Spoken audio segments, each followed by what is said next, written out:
Denok jakingo duzuen bezala, aste honetan ez dugu realik izango, deskantzo dakau. Baina programak aurrera jarraitzen du. Lasaitasuna behar genuen, baina gaur gai interesgarri batekin gatoz. Utitako jokalarien analisi txiki batekin, motz batekin, ez? Erasmusera joan diren jokalariak aztertuko ditugu, ea, zer moduz moldatu diazen denboraldi honetan. Orain arte. Bai. Bale, kontuan izan behar ditugun jokalariak 7 dira. Batzuk aipagarriagoak orain arte beste batzuk baino, baina hor jarraitzen dute Realaren parte izaten. Hori da, batzuk lehenengo mailan, beste batzuk bigarren mailan, baina orokorrian nahiko ondo.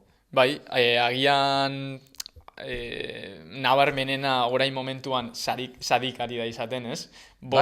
Sadik esango zenuke dela. Nabarmenena ez maila aldetik, baina agian atentzio aldaketa gehien igarri dena, gainera neguko fitxaketa bat izan da, lagapen bat.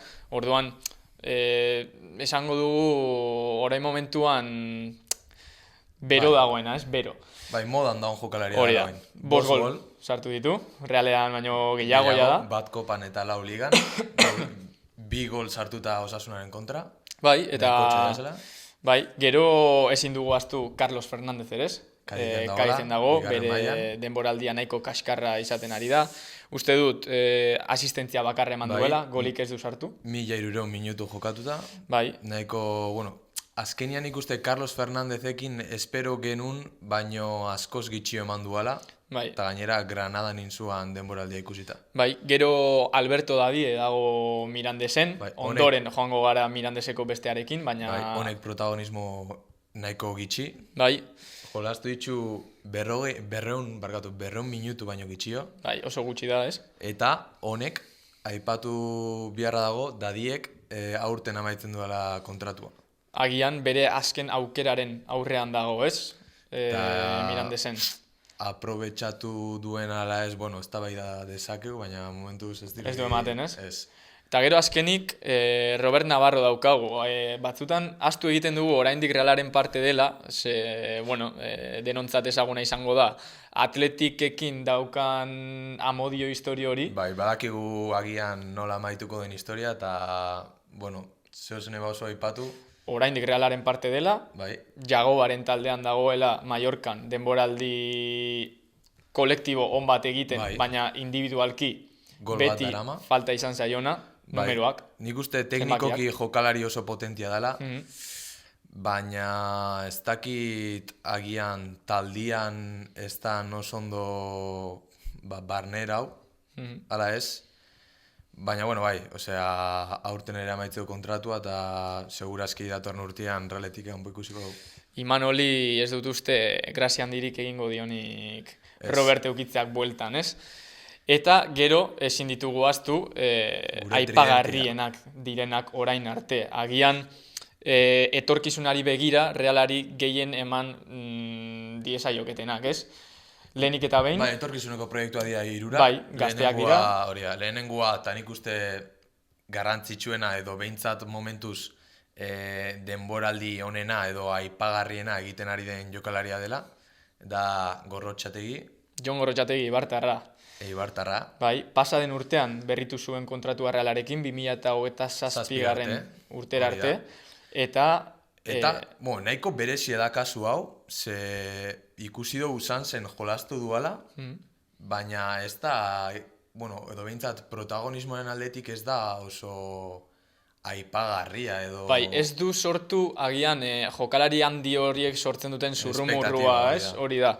Baina ikusi dezakegu aurtengo numeroak oso onak direla, alde batetik 2008 minutu jokatu ditu ia, protagonismo osoa Mirandesen. Eta zifrei begira ere, golak eta asistentziak itxen dituan jokalari bat dala. Eta hori pivote postuan jokatzen du, hau da, Zubimendiren postuan jokatzen du, eta zenbat gol dira? Dia 4 gol eta 2 asistentzia.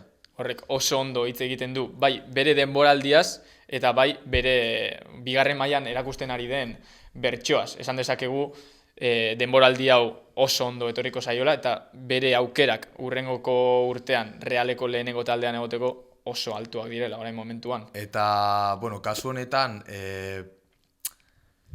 ikusterakoan bertako egunkarixak eta bertako jendian Twitterra altzatzen dituzten gauzak, konturatzen gera, jokalari oso garantzitsua dela eta hiri osua dagoela berataz maite minuta. Zoratuta, maite minuta daude Mirandan Gorrotxategirekin.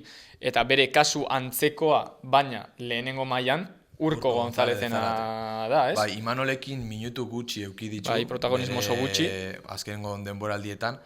Eta jolastu duenean, nik ikusi diotagian beldurrarekin eta baloia izateko, ez duela horren konfiantza. Konfiantza falta hori, ez, agian lehenengo mailara jauzi hori emateko behar den indarra eta kemena falta izan zaio realean, baina ikusten ari gara, Espainolen erakusten ari den bertsoa oso ona dela, oso ondo etorri zaiola taldeari, eta batez ere berari. Azkenean aldera behar dugu bi taldeak Reala eta Espainol oso talde ezberdinak diazela, exigentzia maila oso ezberdina da, Reala Europan dau, Copa de Errege Kopan dau, eta ligan, azkenean jokatzen dituzun minutu guzti sakonak izan behar dira. Bai. Eta Espainolen agian pisu gitxio du, eta horretan oso... Presio gutxiago, ez? Agian, pisu gehiago, baina presio gutxiago. Hori da. Baina, klaro, bi kasu hauetan, bai Gorrotxategiren eta bai Urko Gonzalezen kasuan, 3 faktore izan behar ditugu kontuan. Alde batetik, Zubimendiren jarraipena, Zubimendik taldean jarraitzen badu, bi jokalari hauen protagonismoa, ez da berdina izango hurrengo urtean. Eta batez ere, eskema aldetik ere, ze azken normalean Zubimendi bakarrik ibiltzen da, eta dituen lagun bakarrak edo laguntza bakarrak aurretik datoz. Hori da, gero beste faktori bat izango zen, Imanolek jarraitzen duen edo ez, ikusi dugu, Imanolek ez dizkiola aukera asko eman Urkori, Gorrotxarekin, orain urtera arte ez ditu aukera asko izan ere, baina, klaro, Imanolen jarraipenak aldatu dezake asuntoa, ez? Bai, eraginkorra izan daiteke, ala ez. Bai, eta gero hor sartzen da ere bai, beste entrenatzaile bat etortzea edo beste eskema bat erabiltzea. Bai, honetan kasu hipotetiko batean jartzen gera, baina, bai, segurazki ez dut esango, baina, gauzak ez badia pentsatzen dugun bezain ondo ateratzen, agian beste entrenatzaile bat etorri daiteke eta honekin batera, sistema aldaketa bat. Orain arte ikusi dugun 4-3-3 hori azkeneko 5-6 urtetan, aldatzen bada, adibidez 4-2-3 batera, ikusi ditzakegu bi erdiko jokalari alda batera jokatzen. Bai, egiten ari garen bi jokalari hauek batera, edo Zubimendirekin, Turrientes ere sartu daiteke hor, orduan hor aldatzen da, ez? Zuk uste duzu eskemaldaketa hori aurten ere eman aldala? Nik uste dut Imanolekin ezetz. Nik uste dut Imanolek bere ideiekin jarraituko duela amaierar arte, baina beste entrenatzaile bat etortzen bada nahiko nuke aldaketa hori ikusi. Baiz, azkenean taldean daukagun profil horretako jokalari bakarra Turrientes da, eta Zubimendirekin jolastu duan guztixetan aurretik jolastu du. Bai, dudari gabe. Orduan, ikusiko du. Ta azken jokalaria Karrikaburu. Bai. Orain dela pare bat urte... 3 urte, esango dugu. Arrobitik izugarrizko esplosioa esango du izan zuela, ez? Eta zaletuengan izugarrizko esperantza. Bai. Sentiarazi zuen jokalari bat izan zen, baina ikusi genuen ez zula guztiz esplotatu. Bai, baina egia esan behar da ere, berari ipini zitzaion presioa oso gaztea izan da, oso handia izan zela, gero, hainbat taldetara utzita joan zela eta ez zela ondo atera. Ez da egokitu ere. Ez, baina bere erabakiak ere agian ez irelako onenak izan, baina aurten Santanderren bertso hobeago bat erakusten ari da, bere zenbakiak ez dira bat ere eskasak, ez? Post gol eta lau asistentzia. Eta oraindik 11 jardunaldi falta zaizkio, eta gainera kalitatezko minutuak ematen ari da.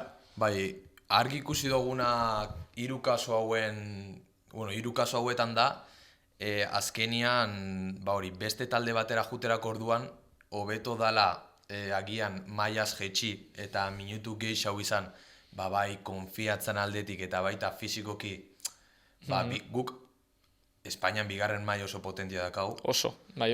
Eta hori aprobetxatu biharra dau, eta bestela galdetu Karrikabururi aurreko urtean Alabezen, bai. Zelako demoraldi aukizuan. Eski Karrikaburuk Sanserekin 13 gol sartu zituen bigarren mailan. Asko da, baina orain arte ez du ikusi bere bertsio honena, baina hala ere, ez da gizuk ze pentsatuko duzun, baina nik uste dut Karrikaburu Realaren taldearen parte izan behar dela, ez dakit hirugarrena edo bigarrena, baina hor egon behar da, hurrengo urtean. Bigarrena esan da igual... Bigarrena esaten dut, Oiarzabalen hori da, bere rola aldatuta, bestela ez. Bai, baina bueno, agian aurreko kasuetan, bai Sadikin kasuan eta Carlos Fernandezen kasuan igual, datorren urtean ez ditxu ikusiko. Nik uste horrek itxita daudela, ja. Bai, eta Realak aukeraren bat etortzen bada, seguraski saldingo dituzte. Agur, baina, laster arte. 3 hauek datorren urtean ikusi nahi dituz Realean. Bai, entrenatzaile berarekin, oez, hori ikusiko dugu. Hori ikusiko oraindik asko falta da, baina ikusi dugu ere, direktibak lan ona itxen duala Mirandesekin. Bai, ze gogoratu behar dugu, bai. Jonathan Gomez izan zen azkenekoa, ez? Mirandesen egon zena, azkenan Jonathan Gomezek Greziara alde egin zuen, baina... Paokera, ez? Paokera, bai. Baina, bai, ikusi dugu Mirandesera utzita joan direnak Merkelantz ere bai, oso ondo atera direla, eta aipatzeko ere, oraingo asteburuan, Gorrotxategik Karrikaren aurka arituko dela. Zapatu honetan 6:30 ustot dela partida, Gorrotxa eta Karrikaburu ikusiko dute elkar. Bai, ikusiko dugu, atento egongo gara, adi egongo gara, eta hurrengo astean ikusiko dugu elkar. Hori da, bai.